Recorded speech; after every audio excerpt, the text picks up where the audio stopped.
Jangan dong. Dia kayak gini karena dia Bukan kayak gini. untuk bahagia. Menikah bukan untuk bahagia. Maksudnya gimana, Beb?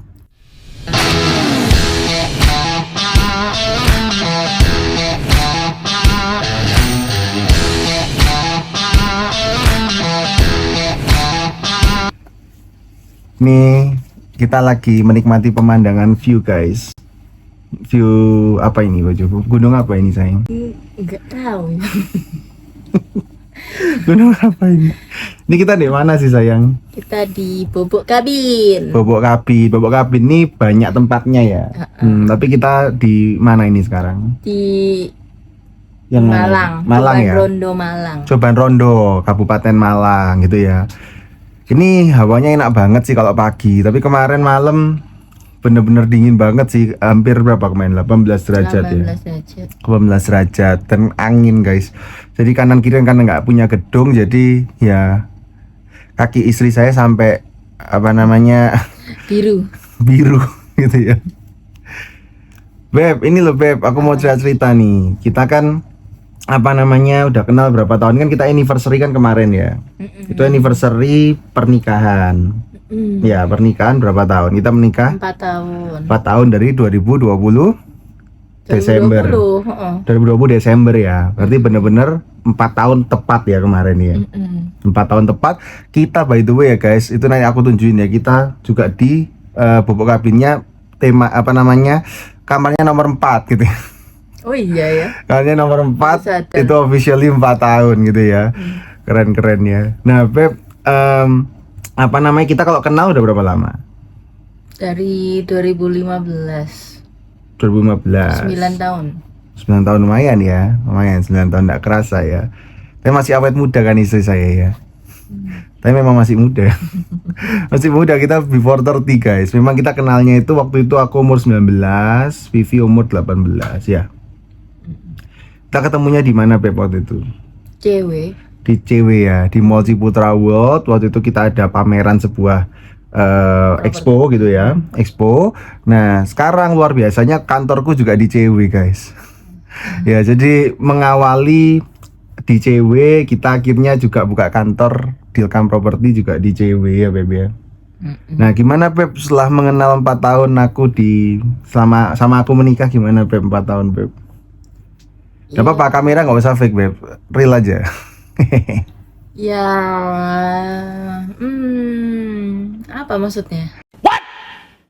Maksudnya kamu mengenal aku 4 tahun itu gimana? Mungkin apa yang suka dukanya, atau mungkin kamu setidaknya melihat aku tuh sosok yang seperti apa gitu loh sayang.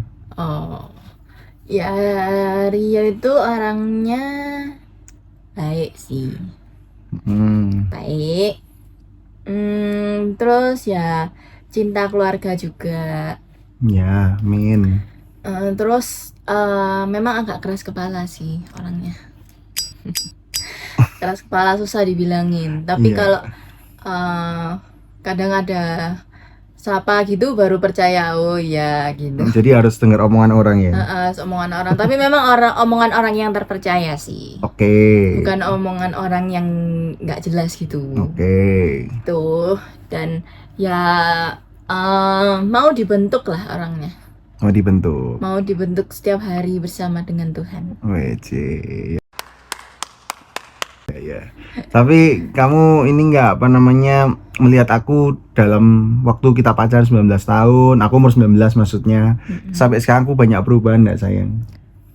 Iya pasti banyak berubah dari segi usia ya kan, maksudnya dulu masih belia, terus maksudnya sekarang kan tambah dewasa pastinya, maksudnya dalam setiap mengambil keputusan itu pasti dipikirin mateng-mateng, lebih enggak.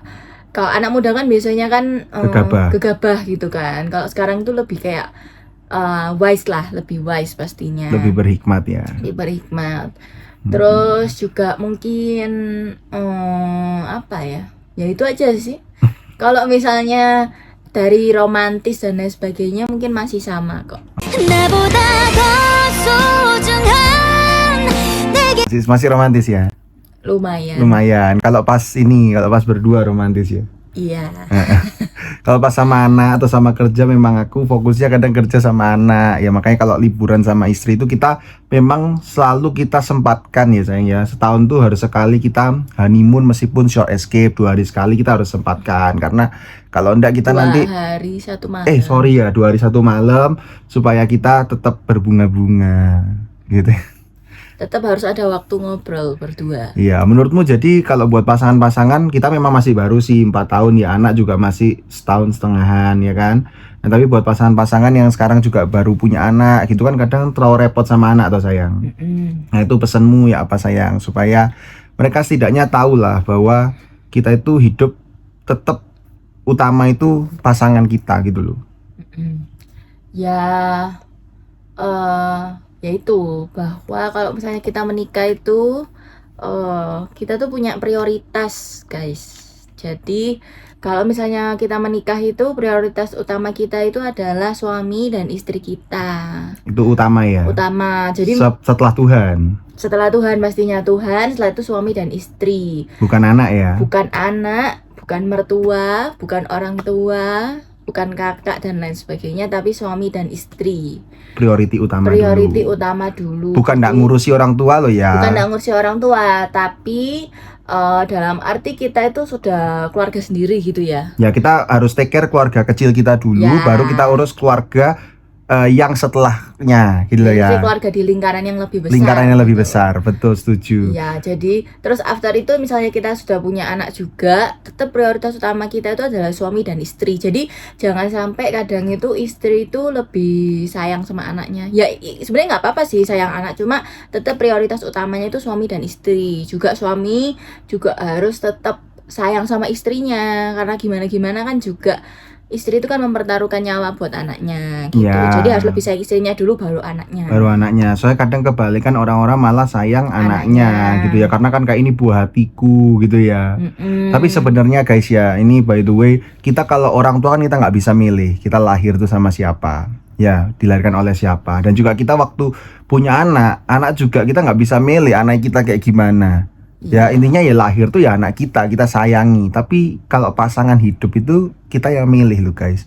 Jadi mah benar-benar pilihan kita itu harus kita pertanggungjawabkan. Apalagi kalau laki-laki ya, kalian harus milih perempuan itu bukan karena ini banyak nih, Beb, kita dulu kan belajar juga sebelum waktu pra pernikahan dulu sayang. Kan kita ditanya ini, kita menikah untuk apa gitu ya. Nah, untuk para teman-teman mungkin yang lain yang nonton video ini itu mungkin biasanya menikah karena dia mengerti aku, atau karena dia baik, dia tanggung jawab, dia kaya, dia ganteng gitu-gitu ya. Nah tapi itu kita kemarin dapat insight luar biasa ya Beb ya, bahwa sebenarnya menikah itu bukan karena dia kayak gini, karena dia kayak gini, karena dia kayak gini. Untuk bahagia.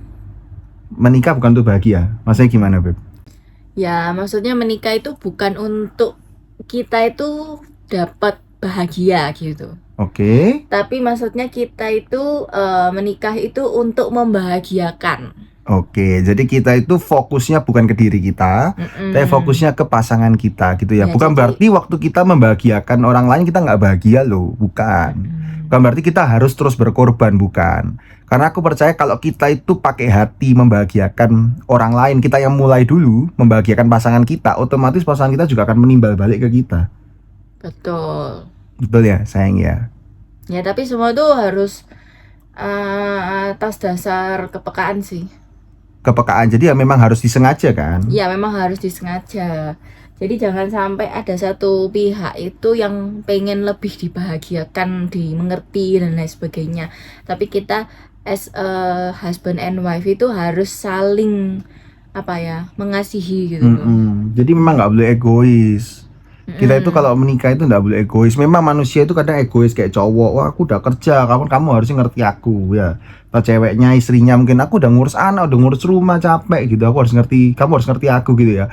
Padahal sebenarnya sama-sama capek. Sama-sama punya beban sendiri-sendiri. Mungkin bagi cowok itu bebannya paling berat adalah bekerja.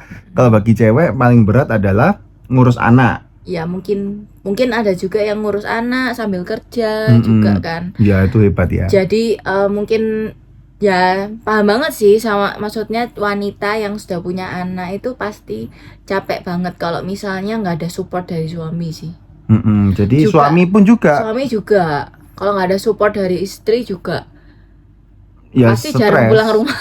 Ya, karena suami itu kerja untuk istri dan anak. Iya. Memang sayang, tapi saya juga tapi istri juga ngurus rumah, rawat diri ya, perawatan, terus ngurus anak, itu semua juga untuk suami sebetulnya. Supaya suaminya itu pulang itu bisa enak, rumahku bersih. Iya. Pulang anaknya wis enak, wis mandi, wis apa ya. Aku perawatan biar cantik, biar suamiku nggak lirik cewek lain gitu-gitu kan. Ya juga untuk diri sendiri sih. Ya, tapi juga pengennya kan juga ada untuk suami Ya maksudnya kan. pengennya juga kan dipuji gitu kan sama Ya. suaminya. Jadi sebenarnya kan berdandan tuh untuk suami juga kan. Iya pasti. Iya, jadi memang kalau kita itu menikah itu kita sebenarnya fokusnya itu harus saling membahagiakan teman-teman. Jadi jangan kita itu karena dia bisa membahagiakan aku gitu, itu nggak boleh egois. Iya. Nggak boleh egois, betul ya sayang ya. Mm-mm. Sayang, menurut kamu apa yang paling kamu sebelum menikah sama setelah menikah yang paling sangat membedakan atau kamu banyak belajar itu apa sayang? Dari kamu sebelum menikah sampai aku sekarang setelah nikah dan juga kamu udah punya anak sekarang kan kita. Nah itu apa yang membedakan? Maksudnya apa yang membedakan gimana? Ya kayak menurutmu kayak apa yang berbeda dari cara berpikirmu, apa yang berbeda dari pandanganmu, apa yang berbeda dari prioritasmu? Ya kalau dari pacaran ke nikah ya yang pasti yang beda itu adalah ketika kita pacaran itu apa yang kita pikirkan itu hanya hari itu. Oke, hidup untuk hari ini. Hidup untuk hari ini. Oke. Tapi kalau udah married itu kita hidup itu untuk kedepannya. Oke, kita hidup untuk masa depan. Betul. Oke. Jadi apa yang kita bangun saat ini itu yang menentukan kita nanti masa depannya tuh gimana. Oke, kalau dulu cuma pokoknya hari ini wes ya. Aku Iya. bete, aku emosi gitu Iya, ya. terus Nggak mikir panjang. nggak mikir panjang terus mungkin kayak ya udah ngedate pulang udah selesai gitu kan. Tujuannya tuh cuman untuk menikah. Dalam arti ya mungkin kayak bersama, mungkin kalau nggak tujuannya belum mau menikah ya, tapi tujuannya kayak pengen bersama, happy, kayak gitu. Tapi kalau misalnya udah menikah itu kayak nggak bisa sih, cuma Nggak, mikir gitu tetap doang. happy kok. Tetap happy, cuma Lain pikirannya. lebih panjang gitu sih. Pemikirannya lebih panjang. Jadi apa yang kita lakukan itu kita punya konsekuensi, kita pikir gitu ya. Iya betul. Tapi gini, Beb, banyak orang kan gini, aku menyesal menikah, banyak kan orang seperti itu karena merasa kayak oh menikah salah gitu toh, atau mungkin kayak nggak bebas, dihalang-halangi, diatur gitu ya sayang ya, atau mungkin kayak dibatasi gitu ya. Nah, aku sendiri jujur menikah sama sebelum menikah aku happy setelah menikah sih sebenarnya. Sayang gimana menurut sayang, kayak orang-orang punya pikiran kayak gitu itu kenapa kok mereka akhirnya kayak menyesal atau kayak kok aduh gak enak, menikah lebih enak, ini kamu nanti dikerangkeng, dikurung gitu. Itu kenapa ya saya? Mungkin ya kalau aku lihat dari banyak orang itu mungkin karena pertama dari pacaran itu mungkin tidak membawa Tuhan di dalamnya. Jadi tidak ada kayak, Tuhan di dalamnya. Ya, jadi kayak mungkin pacaran itu dibangun hanya dasar suka dan suka, tapi nggak ada Tuhan di dalamnya. Jadi cuman ya wes pacaran gitu, happy, cuman kayak dunia milik berdua gitu.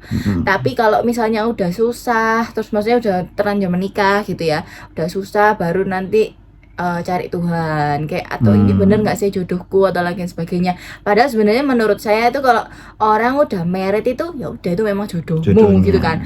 Jadi sebenarnya jodoh itu bisa dipilih sih. Jodoh bisa dipilih. Jadi nggak ada sebenarnya jodoh dari Tuhan itu, menurutku ya Tuhan itu kayak ngasih pilihan ke kita. Mendatangkan kesempatan-kesempatan. Betul. Cuma dari kita itu bisa memilih mau pilihan yang A, yang B, yang C kayak gitu. Tapi kalau misalnya kita melewatkan pilihan itu, ya udah gitu loh. Itu kayak konsekuensi yang harus kita terima. Ya itu seharusnya yang kita perbaiki itu pernikahannya gitu, bukan malah menyesal atau mungkin mau pisah. Tapi justru harusnya kita tuh diperbaikin gitulah. Kadang orang mau pisah itu karena fokusnya diri sendiri saya. Kayak tadi lagi. Kalau dia fokusnya Iya. membahagiakan pasangannya, Mungkin kalau ada case-nya orang itu dia mau membahagiakan pasangannya tapi pasangannya nggak membahagiain dia. jadi dia kayak berjuang sendiri. Kayak Lah kayak gitu gimana sayang? Harus terus berjuang atau gimana nih sayang? Ya kalau menurutku ya namanya kan kalau orang menikah tuh nggak bisa diceraikan oleh manusia ya. Maksudnya itu kan Oke, dosa kan ya. oke. Jadi ya harus berusaha dalam arti kalau misalnya kita sudah terlanjur tidak membawa Tuhan dalam pacaran kita, ya mungkin itu saatnya kita membawa Tuhan dalam pernikahan kita. Jadi nggak ada kata terlambat. Nggak ada kata terlambat, cuma memang mungkin usahanya lebih effort ya. Ya. Cuma mungkin tetaplah harus berusaha, apalagi mungkin orang yang udah punya anak ya kan. Mm-mm. Karena kalau itu tuh kayak kasihan gitu anak-anaknya. Iya Kalau karena menurutku ya. karena pernikahan yang bahagia adalah Warisan. hadiah atau warisan terindah bagi anak-anak kita, bukan uang loh guys ya, bukan uang pendidikan. Kalau mau pendidikanmu tinggi, uangnya tinggi, uangnya banyak gitu ya, tapi kalau misal pernikahan papa mama yang nggak bahagia dan tidak menginspirasi, anak juga nggak jadi apa-apa sih menurutku, atau bahkan jadi worse daripada papa mamanya. Karena ada namanya papa mamanya seperti apa, biasanya buah tidak jatuh jauh dari pohonnya gitu ya. Maka dari itu Ria sama Vivi juga punya visi pernikahan. Jadi aku berharap teman-teman juga semua punya visi pernikahan, yaitu visi pernikahannya Rio Vivi itu sebelum kita menikah kita udah punya, yaitu pernikahan yang bahagia yang mencerminkan Kristus di dalamnya. Gitu ya sayang ya. Jadi kita memang pengen pernikahan kita bukan hanya kita pokoknya saling membahagiakan, enggak. Kita fokusnya juga pernikahan yang bahagia loh. Kita pengen bahagia, tapi bahagia kita tidak semena-mena kayak kita happy yang nggak jelas atau kita fokus hal yang nggak penting, tapi kita happy, bahagia, tapi yang mencerminkan atau dasarnya itu firman Tuhan dan mencerminkan Kristus di dalamnya. Gitu ya. Jadi aku berharap mungkin sharing-sharing singkat kita di Bobok Kabin ini bisa menginspirasi bagi pasangan-pasangan yang mau menikah atau yang sudah menikah, atau mungkin yang masih mungkin kayak tadi menyesal menikah gitu ya, supaya mungkin mereka bisa memiliki pernikahan yang bahagia juga dan mencerminkan Kristus di dalamnya. Gitu ya. Kalau gitu, thank you. Bye guys. Jesus, I love you.